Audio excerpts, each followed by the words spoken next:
Okay, ready when you are.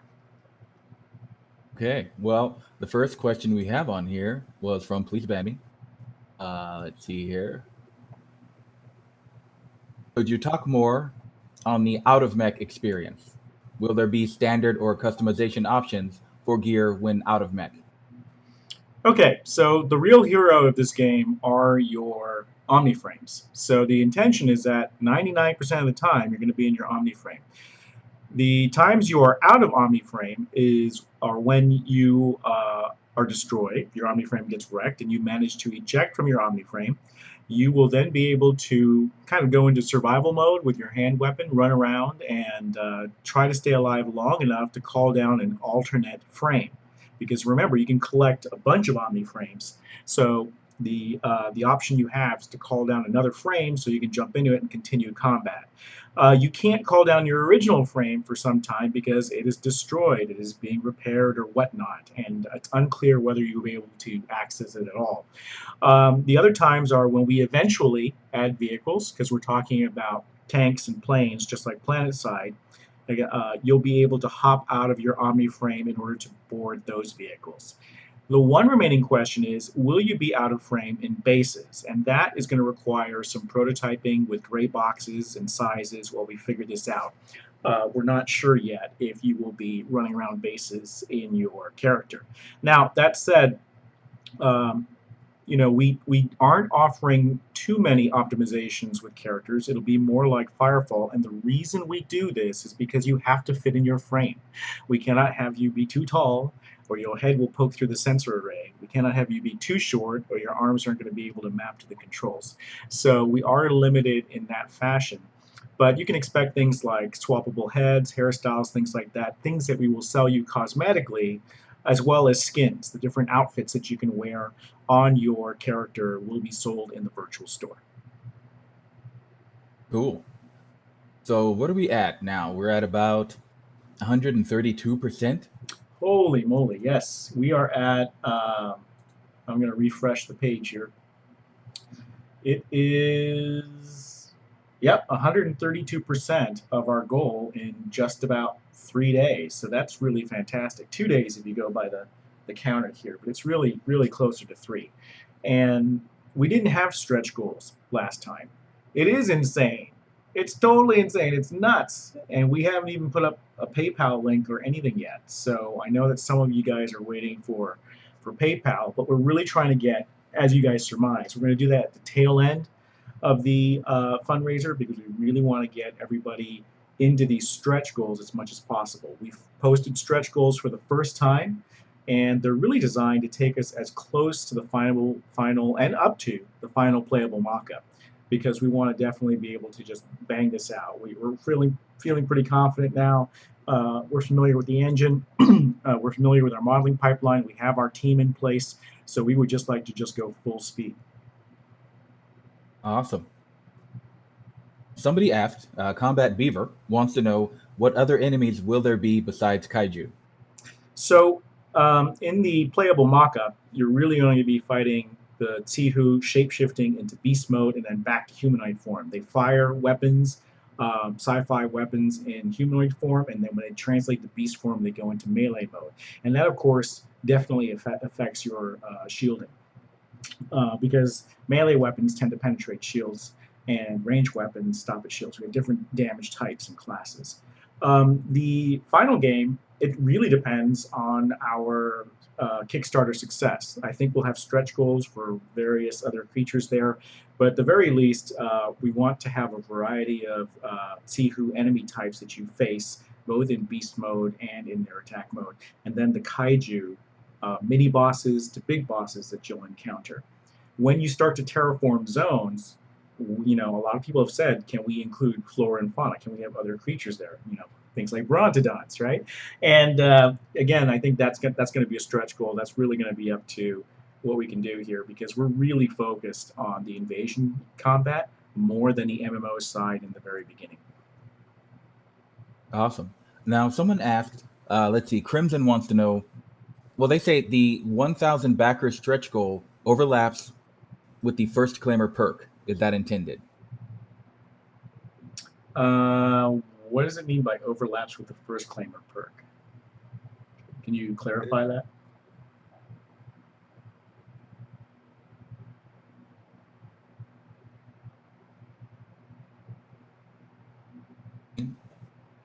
I'm sorry, I couldn't hear you. You were cutting out.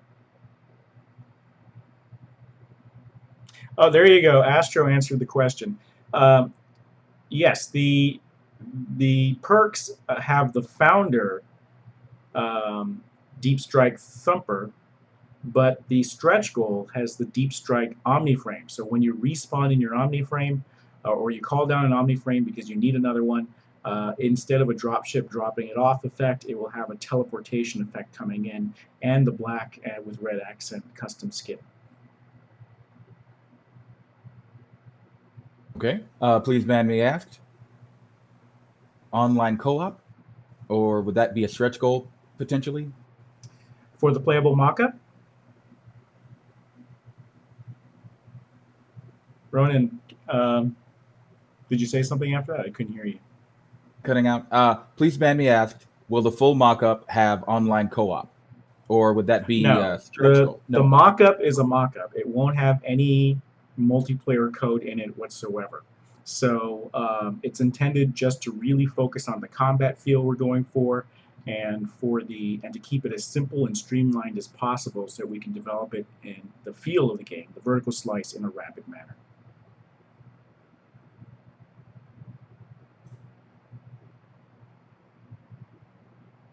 Or something like the new U mechanic from Firefall? Nubilis asked.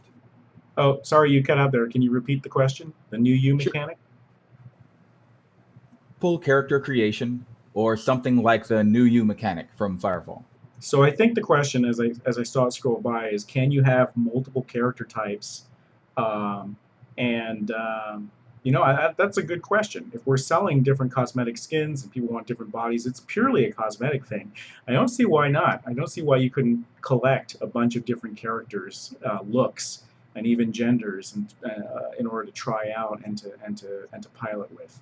It all depends. Are we putting stats on characters or not? That's a question someone else asked. No, there are no plans to put any stats on the actual pilot at the moment, but that may change in the future. And if that changes, if we're adding characteristics to it, then that's a whole new ball game about whether or not you can switch between pilots. I don't know yet. That's a good question. Let's see here. Ruben asked, I have a question. Besides the big war with mechs versus kaiju, will there be alternative things to do, like side objectives, exploration, etc.? There are two. Remember that the primary mode of this game is imagine PlanetSide 2, but with you, the players, in mechs versus a really difficult enemy AI controlling the other faction armed with giant monsters. That is the primary mode. It is a war game. It is a battle simulator. That said, not all the zones are going to be under attack at the same time, and in the ones that aren't, you can go mine and improve bases and do other activities there. But we're not putting in quests. We're not putting in raids. It's really not that type of game. You're supposed to be fighting in these giant invasion battles, going to mine and fighting there to acquire rare resources to craft up, and then going back into these battles and pushing for more territory, pushing for more terraforming. If so, what are your plans? And that's very important to understand that this is a massive planetary war game. It's a very unique experience. So bear with us, and you'll get to see it come together and form up, and you'll be impressed, I think. Now, the second question, John Galt, I can actually answer that. When are we going to start involving the Unreal 4 community? So people using that engine can see another game using that engine being made. We've already put a post up on there, and we're going to kind of see over time what else we can do to show our work and kind of get them involved. Yep, Ronan's in charge of that, the Unreal Engine outreach. Here.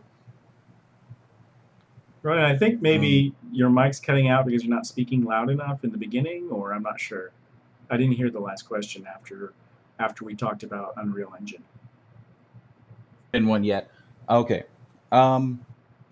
European Cowboy asks, would the Thumper be able to do combat? I see we have Oh, some new people. New people, right on. yes. So during an invasion, you can't mine in a zone under invasion, but you can call down your thumper to fight with you. So yes, your thumper becomes more of a war machine during invasion time.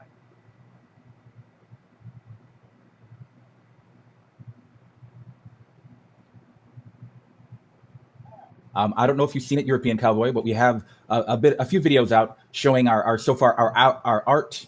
I guess you would say our art demo of the Thumper dropping down and walking around, and you get to see this big bulky guy, and he looks like he's ready for battle, and he certainly is. So absolutely.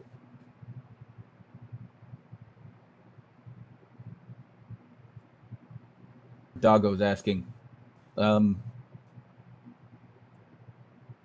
for the Kickstarter, will you make an open beta to make a test slash video?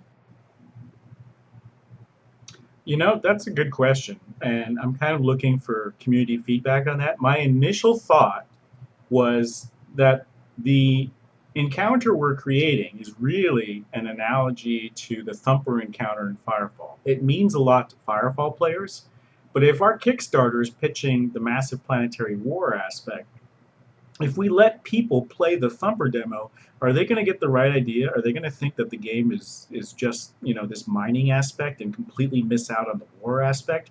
That's a concern I have. So you've seen me start to push towards other things. Like one of our stretch goal is, we really have to get a kaiju in here because we're talking about mech versus kaiju combat, but we didn't initially spec it for the demo. Why don't we put it in here as a goal so we can have that to show at our Kickstarter? Similarly, I think I'm going to be needing to build up mock-ups of sort of massive warfare happening around these terrain areas, if not bases. And I'm not quite sure how to approach that yet. That part obviously isn't going to be playable. We don't have time to make a playable invasion, but we do have to pitch a playable invasion because that's the primary mode of the game. On that note, my original plan was to let people stream the Thumper encounter to get YouTubers a build privately that they could play and talk about, make sure they talk about the other aspects, because these YouTubers, unfortunately, in this day and age, you have to sponsor them for them to make videos about you. So, we'll definitely be having some sort of referral program so we can get the word out. Because for our Kickstarter to succeed, we really need, on the orders of thousands of backers. Yeah. Are there any YouTube streamers, anything like that on here right now?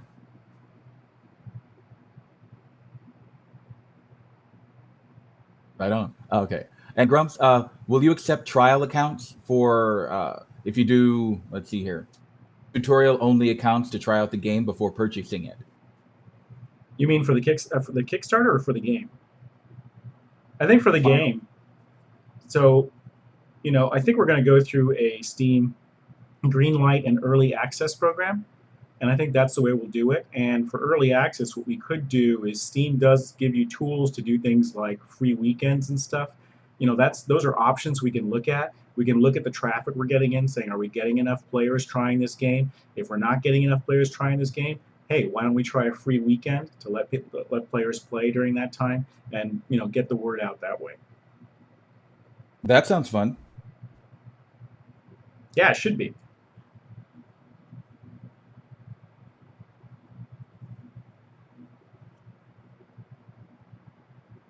Let's see, what other questions do we have here, Ronan?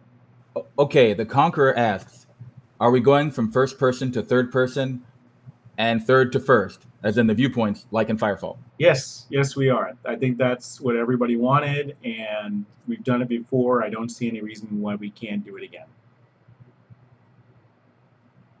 Okay. Given invasions, the invasion's goal is to take bases from the player. What happens if the players fail to stop them? Is there a maximum amount we can lose? You can lose everything all the way back to the home starting zone, which you can't lose. That's the initial base. I'm sorry, the initial base and the initial zone. You can be pushed all the way back, and my intention is to actually have some events occur sometimes where there's just a really brutal wave of Sihu alien attacks that really test the player on multiple fronts and occur all throughout the current playable areas. So when you lose bases, when you lose zones, your a couple of things happen. I mean, your effectiveness drops, respawn rates for things drop within an invasion for the zone as you lose bases, and then when you lose entire zones, you can also revert your terraforming state. So they start to basically change it back into an icy planet, or and undo the work that you've done. And you can also lose your world tier, which is the combined status of the war, really. And as you lose the battle, the world tier will drop. And now, why that's important is because crafting is in tiers. Every tier gives you different options, different abilities, as well as a slight power increase over the last. So when you lose a tier, you don't lose your equipment in that tier that you've crafted, but you do lose the ability to craft in that tier anything new, and you will lose the ability to repair anything new in there. So it really is in your best interest to, in all the players, to sort of combine and fight back and push for these tiers. Because the other thing is, as new episodes of the game are released, we're going to increase the total tier, and that gives the whole game population an objective to go push to the next tier to get the new resources, to get the new equipment onto their frames and onto their vehicles and bases. Now, I have to ask this. I don't recall ever playing a game that had that kind of mechanic. That sounds pretty different, where the community has to unite and have a world goal. That seems pretty new to me. I think as a central theme, it is kind of new. I think there's been glimpses of it in the past. Obviously, I'm looking at the Encourage event in WoW, where players had to Mm. sort of cooperate to unlock the gate.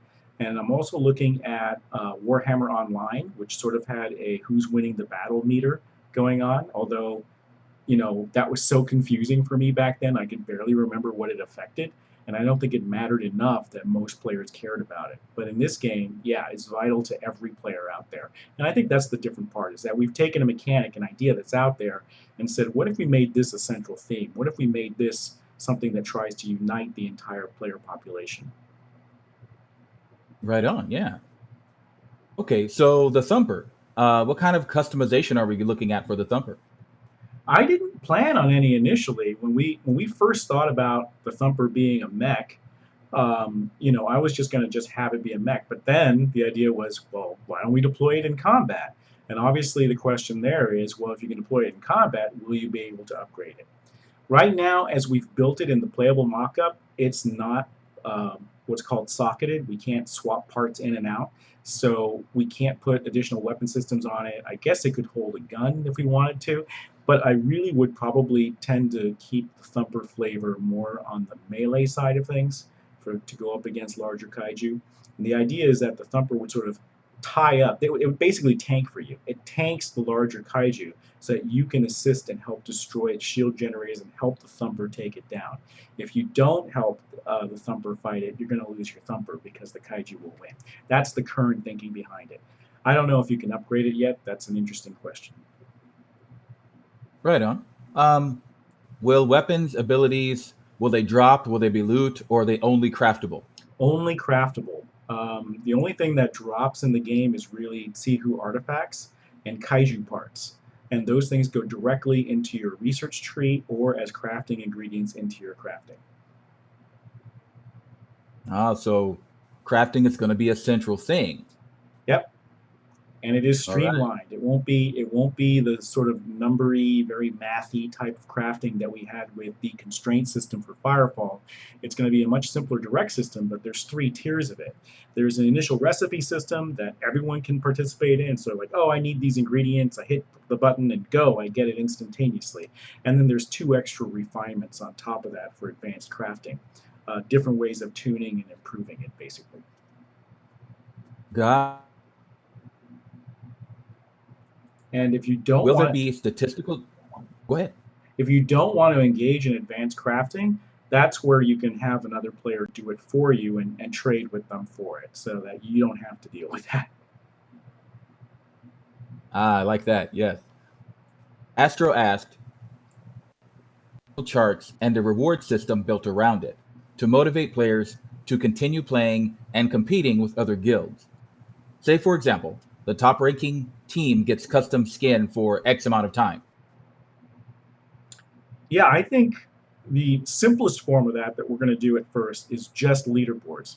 How many resources, and this is for players, how many resources have players contributed to the war effort? Because you can convert any resource into an equivalent exchange unit, and you can use those units in order to fund terraforming, fund base improvements that benefit everybody else. And we want a leaderboard to show that. The bases themselves will have a top 10 leaderboard where you can hang your flag, your personal sigil on the Nexus building. There'll be a space for up to 10 flags there for the top 10 slots so everyone can see who the biggest contributor of an individual base is. And then through some UI, maybe the world map, everyone can see who the major contributors are for the zone. And then we'll have an overall leaderboard for the world itself. Additional ways to express that, in-game ways to express that, bonuses for doing it, those are all nice to have. I think that if we get enough funding, we'd like to explore that. But at the very least, this leaderboard concept is going to exist in the UI and going to exist as the flags on the Nexus buildings. Okay, right. Oh, please, Bendy, ask the question that came up last time.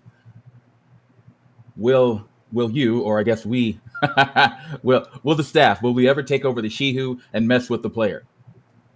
Oh, man. You know. Yeah, I would like to. I don't know. Those events, Firefall ran them for a while. This was after I left, but Firefall ran them for a while, and they were very popular events. But I know that they were very taxing and tiring on the staff, who basically, they took down the entire dev team to do these events. And to be honest, you're paying some of these very specialized developers quite a bit of money to sit there and play a game. So whether it was cost effective for them, I don't know. I wasn't there, but I would have to look at that. But yes, I know that it's fun to do. And as a general theme of having more GM run events, I am always a fan of that. And I have been since I played text MMOs where the GMs would come in and sort of play characters in custom events. I love that theme. I love that idea. If I get the time to explore it in this game, I will definitely start experimenting there. But we'll just have to see. That's, again, a nice to have, not what we need to launch the game. Right. Okay, let's see what we got.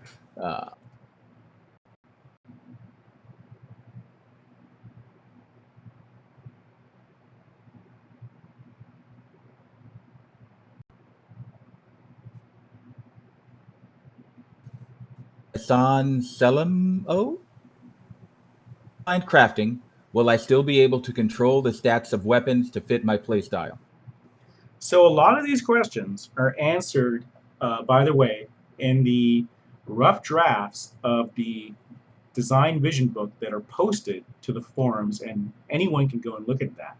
Any backer of this round at the end of the 15 days of funding is going to be emailed a copy of the fully edited, laid out, full color book that discusses these issues. So, if I quote from the book, yes, you can tweak the stats. There's two major ways. There are the raw stats called traits, things like defense rating, damage rating, and other item-specific aspects such as power consumption, cooldown rates, etc. And that is basically can be tuned and modified to various degrees. Probably up to, I think I say about 150% of effectiveness. The second is adding secondary characteristics called effects to items, which are really things like procs. If you're familiar with MMO, hey, on critical hits, certain things fire, or secondary effects. So, like, oh, when I shoot it, my bullets are incendiary on this gun, that type of thing. So there's two additional layers. Each one is a little more hardcore gamery and requires more rare resources to do. And those are the three tiers of crafting that are there. And again, all players need to craft, but all you need to do is craft the base item, and then you can go to another player and have them tune it to the way you want if you don't want to do it yourself. And you can add secondary effects by going to players who specialize that and do that. If you don't want to deal with any of that, there's going to be an NPC in the game called a Tinkerer, basically, and it's sort of like a gambling system. You can sort of pay them up front, and you will get a random set of stats back and improvements that you may or may not, suit your specific needs, but it will be better than what you had. Okay. Zadufop asks, how many people will be required to take a base? To take a Tsihu base. Yes. So I don't know. I think on the order of imagine that uh, battles are sort of spread out over an entire zone. What I'm really trying to do is avoid concentrating fire in any one area. So in any given base, maybe we're talking about 50 players on a particular base, but in another part of the zone, there could be another 50 players and another hotspot battle opening up there. Now, somebody brought up the concept that maybe the top certain number of players will be the ones who have a chance to play as Kaiju. Just an idea thrown out there. We can probably save for later and look at it. I'm sorry, having players play Kaiju? Yeah, that like if we're doing some form of competition in terms of who's collecting the most, who's contributing the most to world goals, maybe people at the top of these leaderboards could get a chance to play as Kaiju. That'd be a crazy idea. Okay, I get all sorts of great ideas from the community. I'll hold on to that one. That's a crazy one. Maybe we'll see. Yeah. What type of trading system are we planning to build? I think for a game like this, we really do need a auction house at the very least. But I may not have a global auction house. I may spread it out through the world into a couple different locations. I kind of like the idea of players moving around. Grand unification of the world tends to shrink MMOs, and I like the feeling of it being a bigger world. So that's up in the air, but definitely a trading house and some form of interplayer trading if you're on site, especially for things like the crafting. I definitely want to be able to open up a window, put my weapon in there, and then the resources, and then the payment that I'm going to pay you with, and then you on the other end can go ahead and modify the item right there, and then the exchange happens right within the UI. Oh, very nice. So, um, I feel like the obvious follow up question is so, does that mean there will not be the equivalent of a printer? Oh, no. You mean, is there a device in the world that just prints everything? Probably not. I think that crafting is going to be something that, um, uh, you got me. Let me think about that All right, right on. because I do want you to go to a base to craft, but so I guess the question was spurred by the fact that you can trade with somebody and have them be able to modify it. If so, it would probably have to occur in the building that enables you to do that. I don't even think it's a station anymore. I think of it more as one of the base building types you can build. Oh, interesting. So, this would be something potentially at each base. Like a workshop. Right. All right. European Cowboy wants to know aircrafts. Aircraft. What about aircraft? Would there be some player controlled versions of it? It is intended to be a lot like PlanetSide in terms of the variety of vehicles, but that is for after the game's launch. At the game launch, we're keeping the scope very narrow. You've got Omniframes, and you've got Thumpers, and you've got Kaiju, up to a certain category. When we launch larger Kaiju, when we expand the game, in our next episode, as we open up more zones to terraform and we increase the maximum crafting tier of the world. That's a very important part that always keeps the game advancing, by the way, is that there's always another goal coming. When that opens up, vehicles are slated for that. And what I'm really thinking about vehicles is, again, less of, I'm actually thinking about having your mech dock with them. So, do you jump out of your Omni frame and jump into a tank? I'm moving a little bit away from that just in the past couple of days, to be honest, because I'm kind of excited by the idea that you can hook up this sort of exosuit that's got an exosuit for your exosuit, where basically you dock with tank treads with a main gun, and now you're a tank.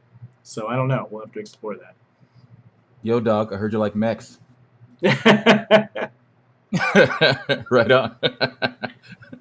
Okay, Phil Moore wants to know what kind of exploration elements are going to be implemented? Uh, again, the focus is really on these battles. Exploration, I like exploring. I mean, there's a lot of terrain to cover here, but what's the reward for it? I mean, in some MMOs, like in WoW, we gave you, I think we were the first MMO to give you traveling XP uh, if you ventured into a new area, and basically um, you know, you can explore these different areas. There might be some Easter eggs that we put in, but I don't have currently planned a mechanic for exploring the world. That's not something that's slated. Again, we're a tiny team. We're trying to stay really focused. We're very carefully picking and choosing what features we work on. All right. Yes. Yes. Absolutely. I had a question by text message, if I can read it aloud. Areas. Ronan, The territory. what was that? What happens if us, the players, if we end up taking over the whole area? We basically push the Shihu down into nothing. What happens then? I hope you do. You'll unlock the maximum crafting tier, and now you've got to maintain it.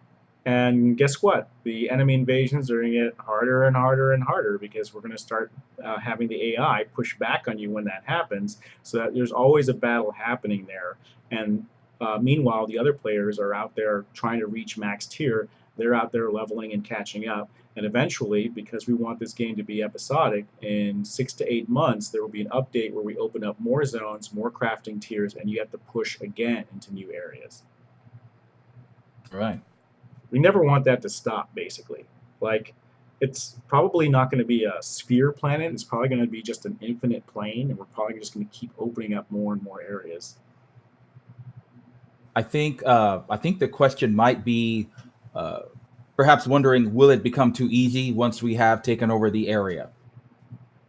No. All right. No, because the AI will ramp up. The AI cheats. Ah!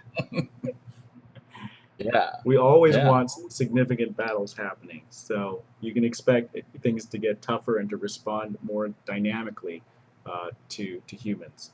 And remember that the Tsihu have all sorts of advantages. I mean, they have numbers, they have giant kaiju, they can spawn bases instantly by warping them in from their own time. So, they really have a lot of advantages that I think are going to make it a challenge. And the idea is to make it hard. It's not going to be easy to maintain the top tier all the time. And I can imagine, that's something that is sort of like a major event when the top tier is being threatened. Yes. But I was saying that I got a text message as a question for the chat. It said, Oh, okay. A friend asked if backers get a non-pixelated version of the female turntable video. What? You know how we censored it in the video on IndieGoGo because we didn't want to violate any terms of service. About that. Yeah, must have. I guess. I don't know. I mean, that's easy enough to provide. I don't want to disappoint you, though. There's not a lot of detail there. Yeah, I've seen underneath it, gentlemen, and you're not missing anything. I guess they're missing something. Yeah. Jeez. Oh my goodness. Okay. Nubilis asked, is ammunition limited? Will there be abilities with a charge, like a certain number of shots mechanic? I think that's going to depend on playtests. I was kind of experimenting with the idea of not having the concept of ammunition, of basically everything sort of starts from your reaction core in your OmniFrame, and your reaction core slowly recharges what's essentially a capacitor that every other ability and weapon draws upon. Which means that there's basically a primary power well and a secondary power well. But I'm not sure at this point. I'm still debating it. I know that there's a lot of engineers out there that would love to provide ammo to players, and so that's something that I'm considering too. All right. Nimbus Cloud wants to know, will we get to have guild tinkers, printers, whatever equivalent that is, guild bank storage and refineries for our guild bases? I think guild So bases. just to clarify, Yeah, go ahead. Um, oh, that was the whole question. Yeah. to So even yeah, go ahead. basically, there's no concept of a guild base right now. Everyone sort of contributes, but um, guilds are going to be really important, and we need a good name for them. Probably have another community naming contest for this. Um, Ooh. but we need a good name for guilds. We had this problem trying to come up with a name in Firefall. It was really hard, so I'm going to appeal to the community on that. But uh, customizable guild bases, people love that stuff. I think they were a very driving force in a popular update to Warframe. But they're much better as an update. I'll tell you that. There's a lot of work involved with building guild support. Ooh, corporations. Well, the Gate Striders are tribal, so they have sort of like nomadic families wandering around. I don't know how we can fit that in. They're not exactly the corporate type, but that's very cyberpunk. So I don't know. I like that too. This community is fun. Okay. Oh yeah. uh, Cowboy suggests that maybe exploration should reward with resources. That's one thing we could do. I mean, that'd be pretty easy and straightforward to do, is to basically reward you with resources um, as you explore the world, and it could be equivalent exchange units too. It doesn't have to be trade resources, or maybe there's like a random drop. Ooh, okay. Now it's more sort of exciting to explore. But again, a lot of these maps, to generate the amount of terrain we're doing a lot of procedural generation with tools like World Machine, and we're looking at Houdini as another tool. Just how much time we will have to handcraft sort of these beautiful little pockets that explorers are really going to get into and be able to fiddle with stuff there and have something interesting. I'm not sure yet. I mean, there are Tsihu ruins that are scattered throughout. Um, but yeah, WildStar spent what, a third of their development on exploration mechanics, so that's a whole mini game in and of itself. I'm not It sure really how was. much we can do there. Yeah. No, and this is a very important question. Is Ember's drill the drill that will pierce the heavens? Oh my goodness. If we add upgradability, maybe it is. And as far as our fundraiser goes, don't believe in you, believe in the me that believes in you, right?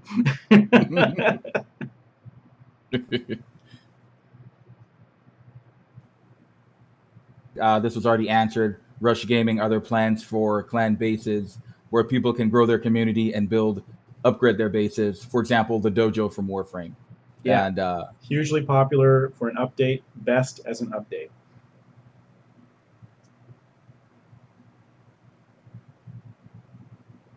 so at some point, the invasions will probably become too hard to even beat with max upgrades, right?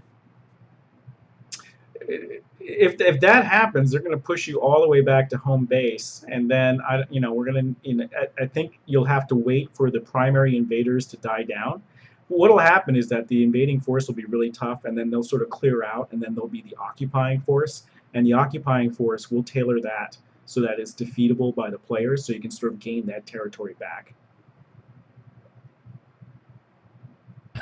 Terracon 4 asks, once the larger types of kaiju come out, will we make it so they're able to just outright pick up a thumper and throw it across the map during a fight? That would be so cool. Yes, I want stuff like that.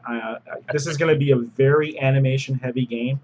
We're talking about glory kill type mechanics where we have finisher moves and things like that, ripping apart thumpers, splattering kaiju. I really, really want that, and I'm going to be allocating a lot of time and energy into creating those sort of epic moments. So yes, yes, on thumpers being thrown around by kaiju like little rag dolls. When we Oh, have the bigger ones, not the ones that match in size. right, right. Okay. Rush Gaming asks, will there be plans for mods to be able mods allowed to the game? Can people mod it? Community mod, things like that. you know, I don't know how to do that except to say that if we come up with a way to do it, we would have to basically let other people operate servers. And that is a biz dev question. I've got to like crunch math on spreadsheets. Like, how will that affect the bottom line?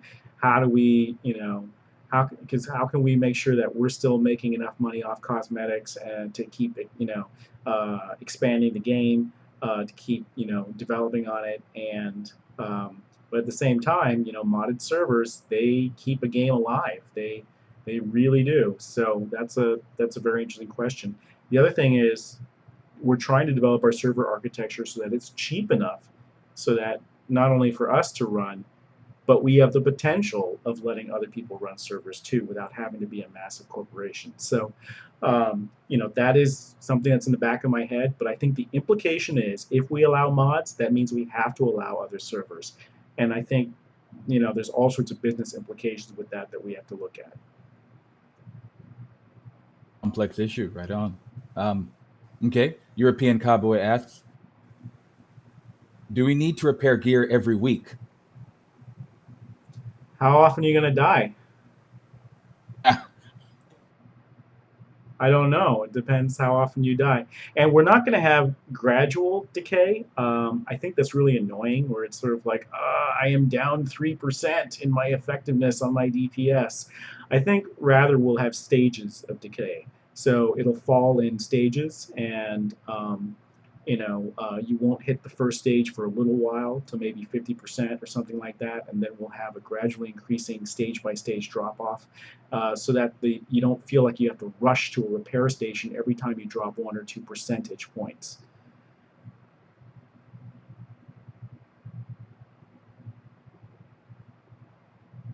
Hulk style beatdowns. Yeah. Puny God. Puny Thumper.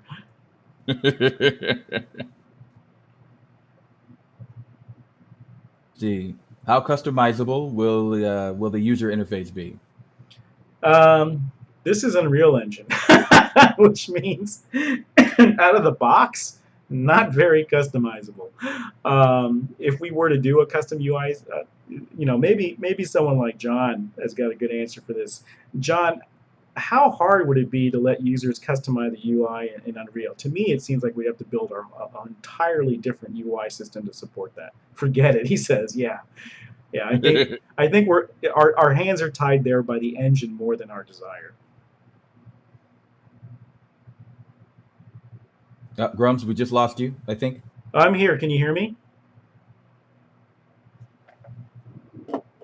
Hello? Okay. You're back. Okay, good. All right, so they can hear me. What's the next question, Ronan? Cannon Shrike. Any clue, as of right now, how large the weapon variety will be? Don't know yet. So I want it to be pretty large. That's why we're doing a modular gun system where, and this is more, like I said, on the art pipeline. It's not a Borderlands randomized gun type of system.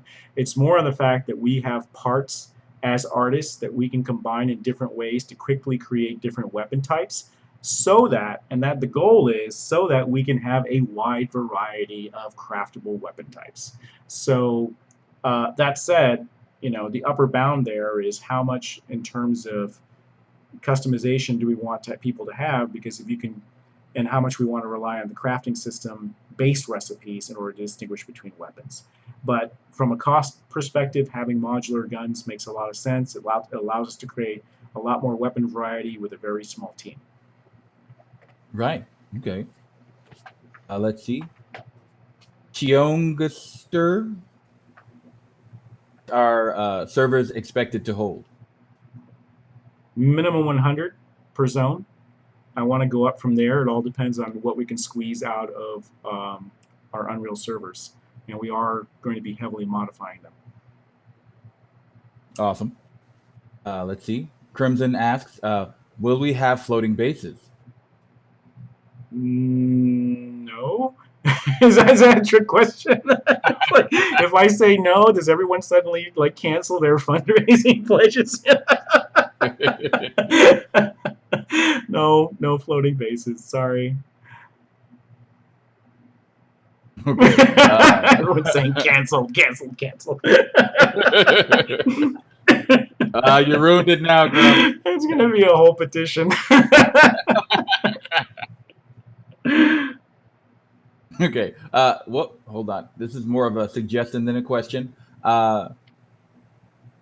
Frame AI tells you the weak spot of a large enemy if, like, you push a button or something.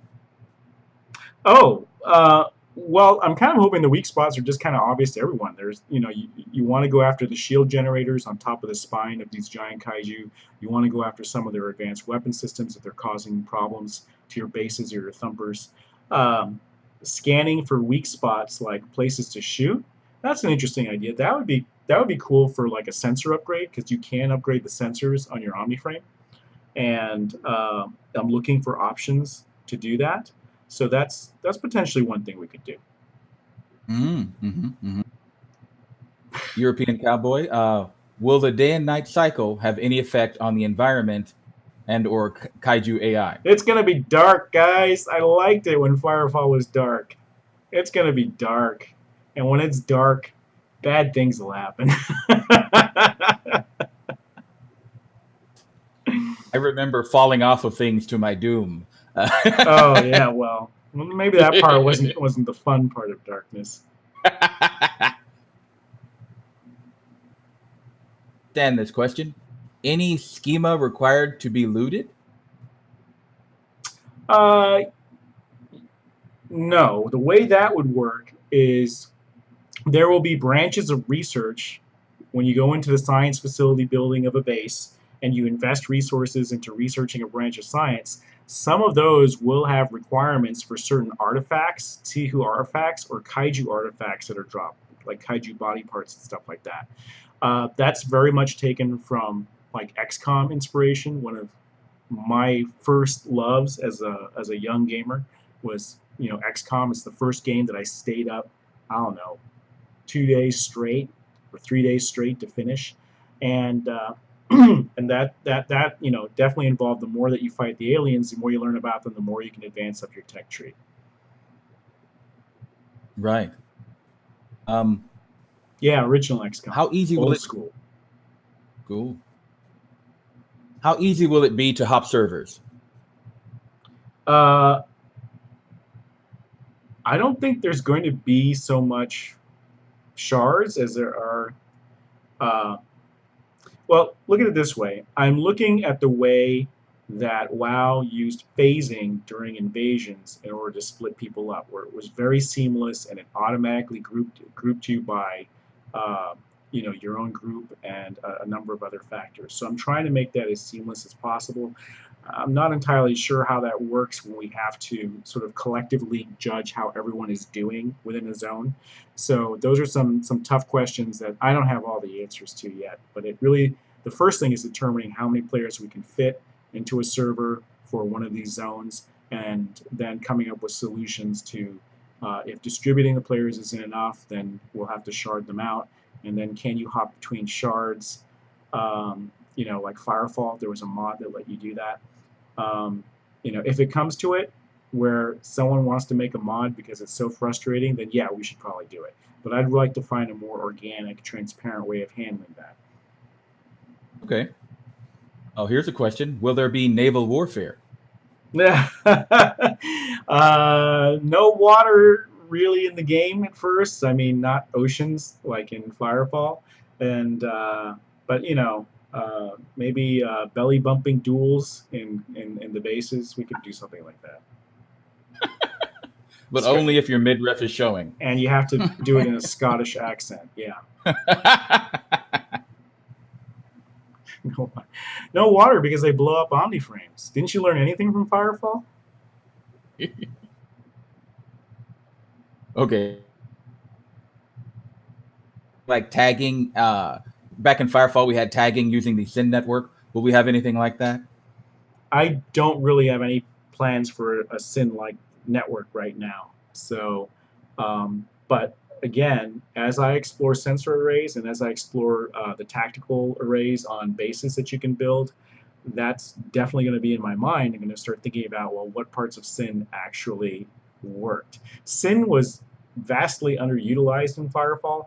I think we have to find easier ways to use it and better reasons to use it for everybody, Mm. or more obvious in any case.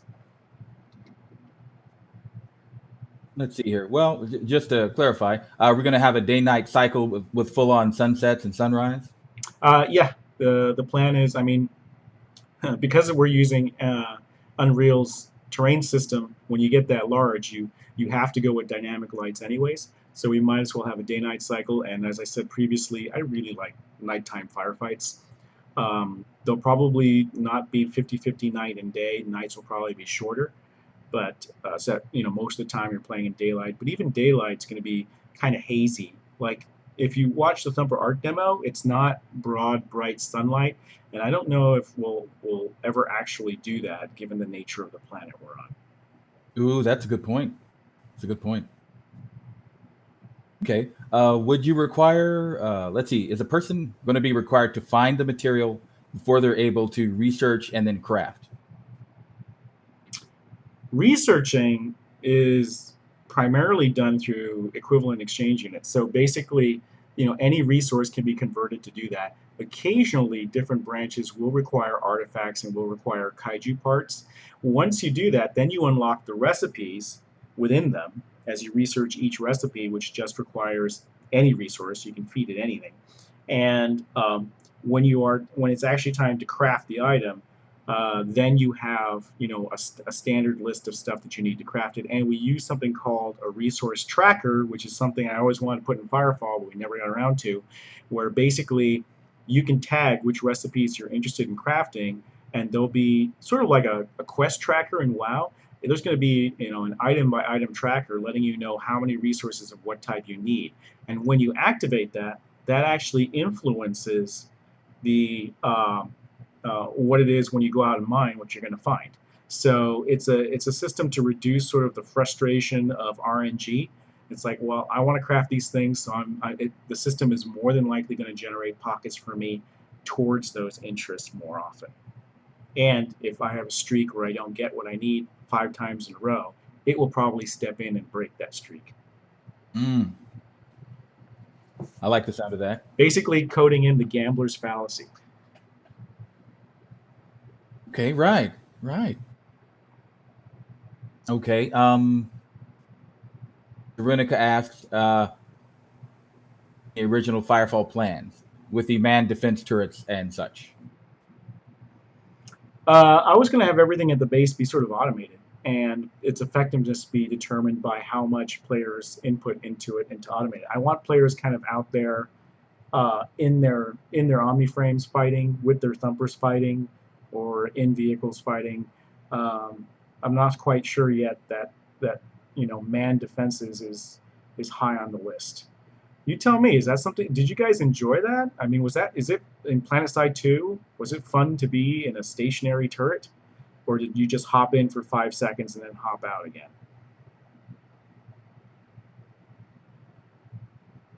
Yeah. Okay, one liked it, one rarely used it. Another one liked it in Planetside 1 and 2.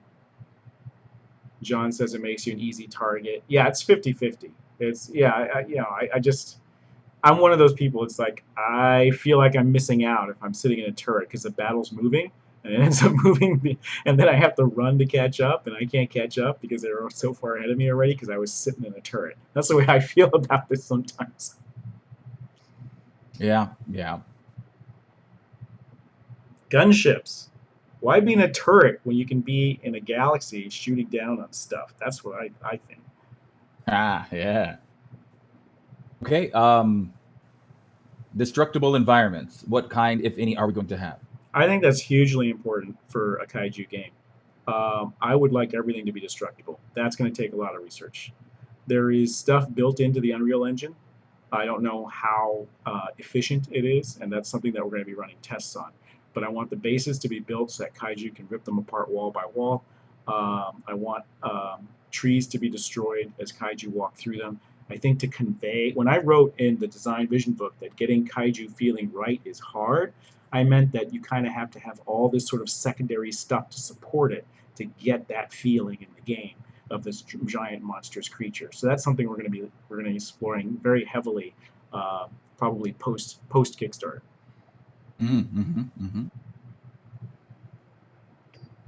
Now there's the question: will there be air-naval fight? Which I think translates to: will there be airships and flying enemies, things of that nature? Not leaping belly button bumps. Well, maybe Jump off a building. It'd be like the Matrix, like two Scotsmen jump off a building, lift up their shirts, and bump bellies in the middle of the air. I don't know why I don't know why I keep coming back to Scotland. Do they actually have that in Scotland? Because I keep thinking about it. Anyways. Maybe for a stretch goal, there'd be something. Never mind. Anyway, go ahead. So air-to-air battles, yes, because for every tank and aircraft that you have as the player, there is a kaiju type that is the analogy of that on the Tsihu side.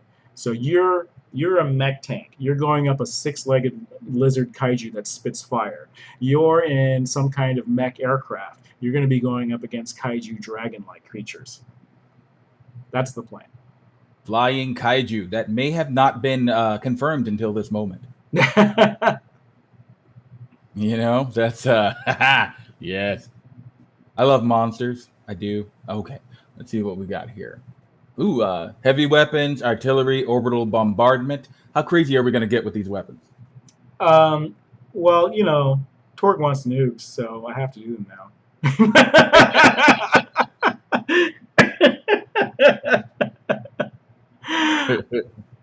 I love call downs. How do we manage that? How do we, do we do it by kill streak? Do we do it by, maybe something that only guilds have? That's one option. But there are orbital facilities. I mean, there's orbital mirrors that are focusing sunlight to warm up these terraforming pockets. I can't see why those can't be turned into weapons. Ooh, that laser beam of death. Mm-hmm. Yes. Can you imagine? All right. I mean, these orbital mirrors. Can you imagine just suddenly getting dark, like right before an eclipse, as these mirrors refocus, and then suddenly this huge laser beam is cutting a swath across terrain until it hits a kaiju? That could be pretty epic. Or tungsten rock. Yeah. Or just throw rocks from the moon. That's okay. That's a political joke, believe it or not. Anyways. Will the plan be to launch the game through Steam or just a launcher? Steam. Definitely going Steam for this one. Let's see. Hopping servers. Would the player's personal progress remain intact if they were to move over to a different server? I don't really plan on servers. I plan on sort of organic phasing, sharding type of strategies to keep everybody in the same world. Okay. If someone tries to build a gun that doesn't have enough resources, will they get an error message? No, the resources will be consumed and you won't know why. I don't understand the question. Did that happen in Firefall? Did we get that wrong? I don't even remember. It seems like an old EQ thing. In EQ, you could put all the crafting materials together, and it could fail, and you could lose all the crafting materials. But no, I don't think gamers have the tolerance for that anymore. I think it's a rage quit moment. That would be so bad. I know. How could they delete crafting in Firefall? That I don't understand. It's not the same game.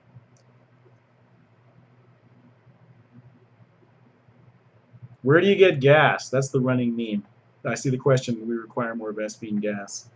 I don't know if you guys remember that. Everyone running around in general chat asking where to get gas in Firefall.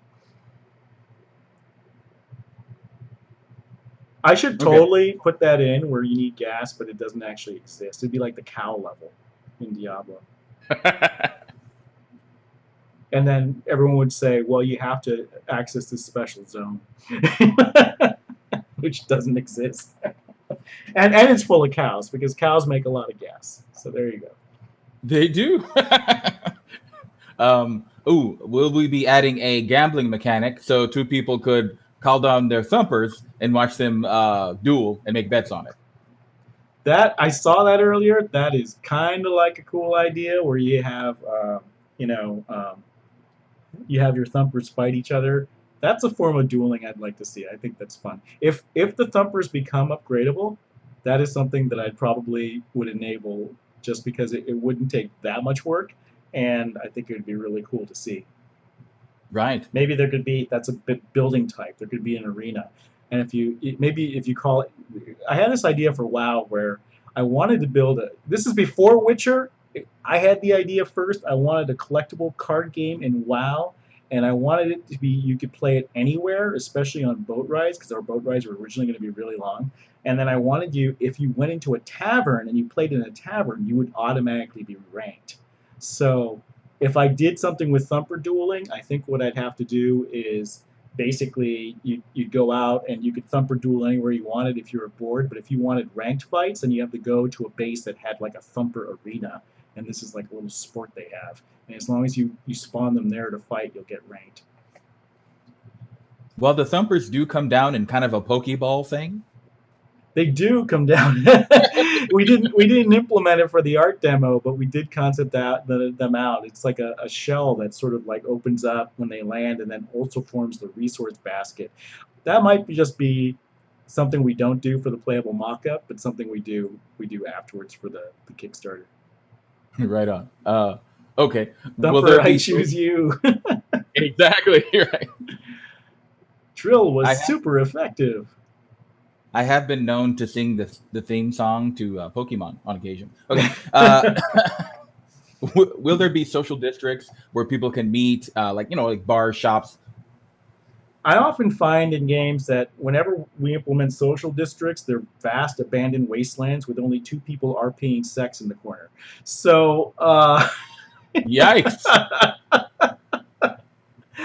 I don't know. I don't know about social areas. I've never come up with a good way for people to get in on them. The only time I've seen people social is by the 3D printers or auction houses. That's the only time people gather. Every game I build a tavern or something like that, nobody goes there. So somebody please tell me how to make that work because it's a cool idea. I've just never been able to get players who everyone says, that's so cool. I'm gonna party down in the dance club and this if you build it, and then no one shows up. Where are you guys? You're out fighting invasions, doing other things. You know how many times Oh, you've let somebody me wants to down? know. How many games I've created with social areas are just abandoned? We're sorry, Grums. And you ask for it every time. Every especially the Australians for some reason. I don't know. Lonely. Somebody wants to know if I can get my son to sing the Pokemon theme song during the Thumper battles. Wait, what was the question about singing the Pokemon theme song? So, Grumps, let me tell you what happened. On Monday, apparently I had something I'd set up on the computer. When I was away, my son got into the computer and somehow logged in and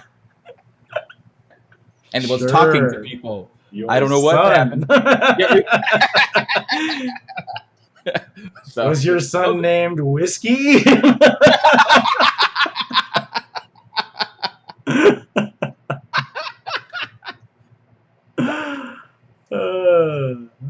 I might be able to get my kid to do a little mascotting here and there. We'll see. All right. Okay, what do we got here? Put the crafting center in the tavern, Winter says. Question. Okay, maybe you can only craft if you have a dance-off. Well, actually, maybe Star Wars Galaxies, the original Star Wars Galaxies had a dancer class, and I guess I didn't play the game, but did you heal more with that, and that actually became a social center? Is that true? Does anybody know? Yeah, I'm not sure, but there would have to be some reason like that.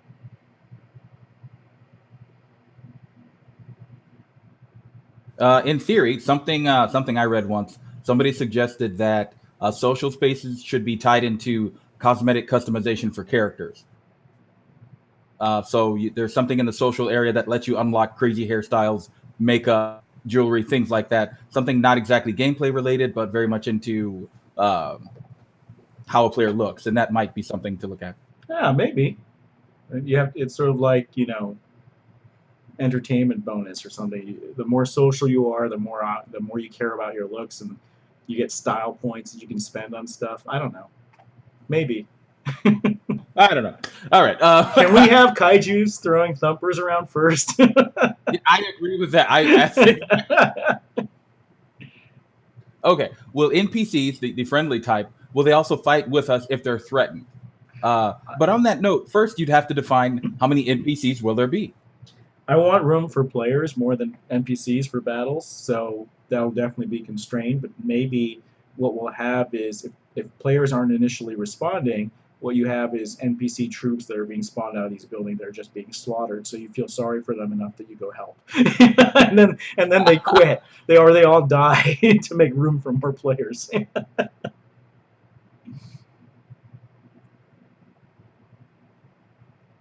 But there'd be someone just standing there just watching them just get mowed down. Oh yeah, and they'll all be crying out for help. And they'll stare directly into your character's eyes, pleading. But why? But why? Why me? Exactly. NPC lives matter. Right. You're like, no, they don't. Okay. What about we talked a little bit about destruction. So I think we can probably go ahead and skip to the next one. I think we covered that. Yeah, I mean, just to reiterate, I see this question coming up again and again. What happens when you lose zones? When you lose zones, your world tier drops. If your world tier drops, you can't craft at the highest tiers that you've unlocked so far, and you can't repair items of that tier. It is a massive dynamic, and yes, you can lose every zone back to your starting, and my intention is to occasionally unleash these world events that force that to happen. Yes. European cowboy. If they meet a shady kaiju willing to trade some of their tech for some valuable resources, is that scenario possible? Or I think really that's a reference to Shihu, not so much kaiju. Maybe if you actually go through the guidebook that Noah made and you can talk and see who, yeah, maybe. No, I don't have any plans for that. Again, primary focus is massive battles, mechs versus kaiju. Everything else is kind of frosting at this point.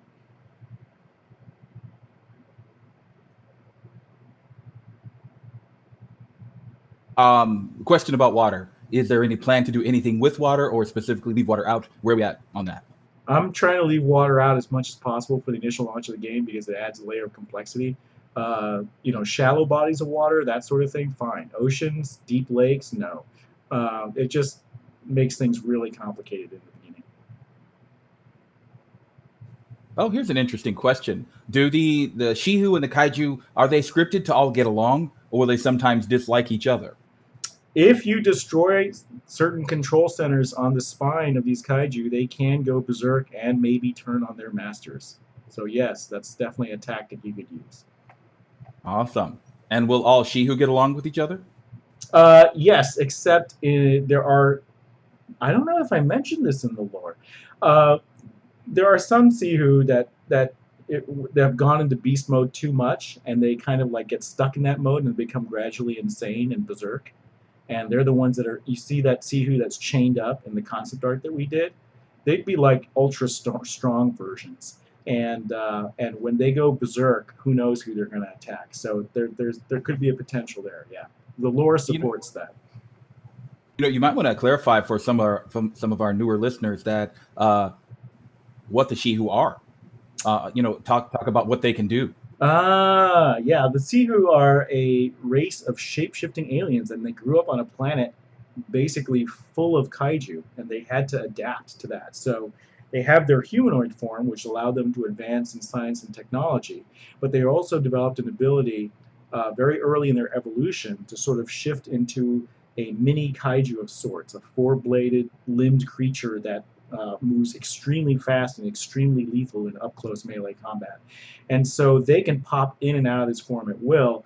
And what they like to do in combat is they like to plink you from afar with their weapons and then find an opening and then transform into their beast mode, rush in and melee your frame to death because your shields aren't very effective against melee weapons.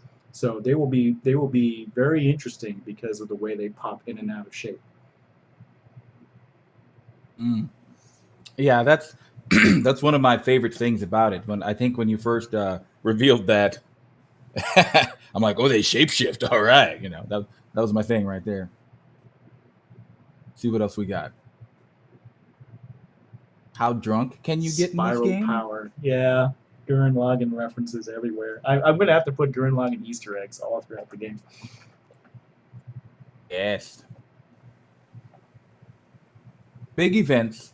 Can someone take command of players, like a strategic commander of sorts, deploying troops, something like that? Probably not because you always end up with some, I don't know, drunk commander or just not very skilled commander, and everyone just gets super frustrated.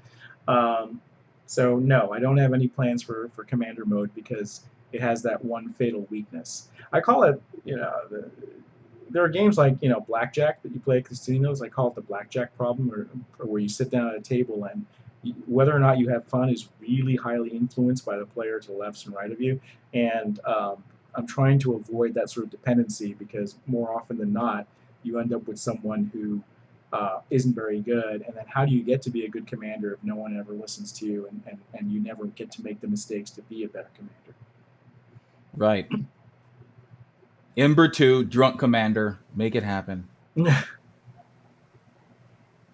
All right, let's see. Um, okay.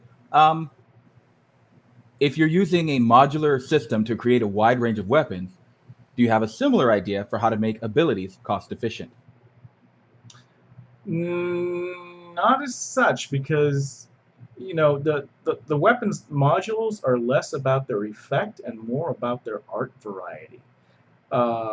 Abilities being modular where you can mix and match different effects, no, I don't think you get the same benefit there because the cost isn't in the design aspect of plugging these numbers in and assigning effects to stuff.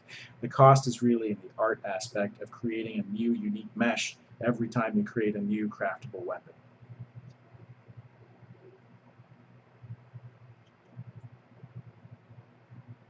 Okay, here, let's see.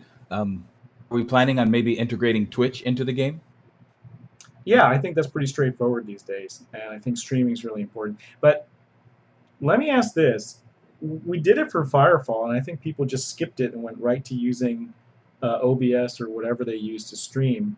Does anybody care about in-game Twitch support? Don't they just want to just use whatever streaming software they want that supports their webcam and everything else? Yeah, that's what I thought, John. I think people are just going to use people are just going to use their own software and it's going to deliver better results than what Twitch offers for an integrated perspective. But we'll definitely allow streaming and we'll definitely allow Let's Plays. I've had that question come up before. What I do want to build in is Discord. Yeah, I want to build in Discord as our central chat system, which has implications because it can't be supported on console because console makers will not allow it on there.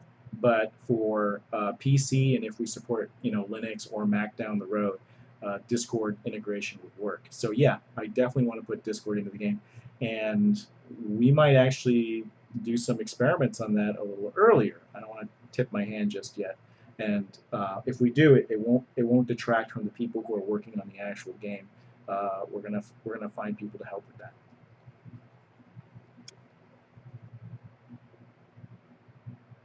You and the kaiju be the only other living creatures on the planet other than the Gate Striders? Right now, for the playable prototype, you have Thumper, Omniframe, Sihu in humanoid form, Sihu in beast form mode, and if we hit that goal, then you've got Kaiju as well that fights the Thumper. And then after the Kickstarter, really is going to depend on what we can do. We're going to start with varieties of the Tihu humanoids and varieties of the Tihu beasts, and the varieties of Kaiju are our first priority. And then as you terraform stuff, we want to introduce new creatures, but we have to be pretty careful about that. Now, so how many more questions are you thinking here, boss? 419, I think we should wrap because I want to do more of these during the fundraiser so we can save some questions for later. I did get Excellent. one about Slash Pizza. That was my competitor. I don't support pizza, especially if there's pineapple on it. Um, Oh no, I and love pineapple. we did Chinese food for a while, so. Okay, so there is one I'm going to throw at you, and we can decide if you want to answer this or not, because it's kind of a Sure. digression. But what were some of your most memorable moments as CEO of Red 5 Studios, There were and what were so your greatest takeaways? there were so many great moments at Red 5. I mean, it was a huge roller coaster. Anytime you do a startup, it's people tell you there are ups and downs, but what they don't tell you is they can happen multiple times in the span of one day. You can go from a high to a crash to another high. So much happens during a startup. But I think obviously getting. Let me tell you about how we started Red 5. Uh, we for Ember we have this beautiful 20-page PDF and printed booklets of our design vision doc. For for for Firefall, it was called Invasion Earth at the time. Very similar theme, but completely different IP. And we went in, and there were no.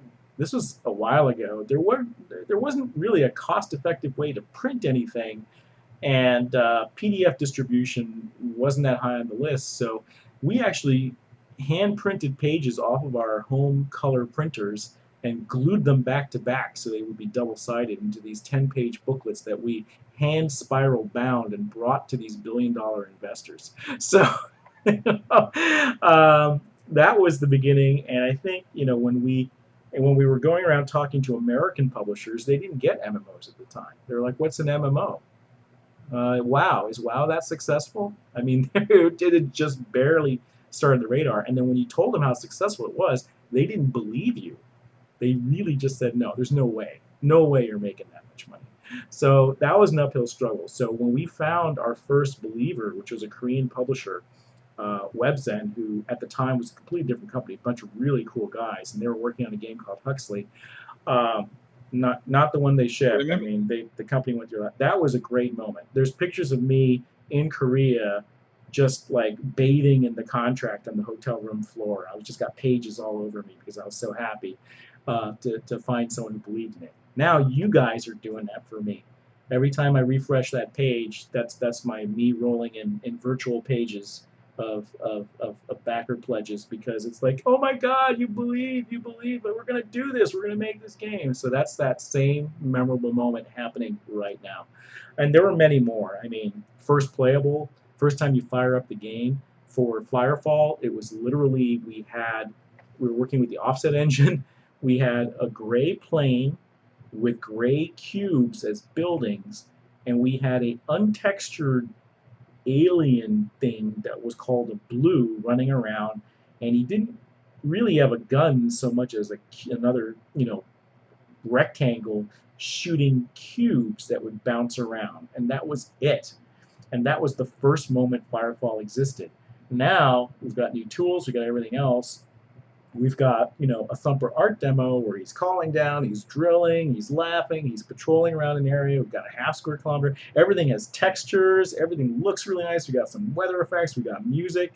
It's like, wow, okay, this is the same moment, but a lot better. So those are memorable moments, at least the parallels that so far, and the differences in quality and results so far that are really encouraging. Right on. So, my first takeaway from that is, can I have a shirt with a rectangle on it that says "Beware my cubes"? Beware my It's full of cubes. Well, yeah, thank you very much. Thank you again to the community for coming to listen to us. Absolutely. Thank you to Grums. Thank you to Grums for taking the time to do this in the middle of doing a campaign and building a game at the same time. Yep. So this was great. I will again have this video edited and posted, and then I'm going to send out an email today with this the new stretch goals. Um, and please join in. Please support us as you have. You guys have been fantastic, and we really look forward to making this playable mock-up, having everyone play it, and launching us to a full-time company. So thank you. Thank you all. Goodbye.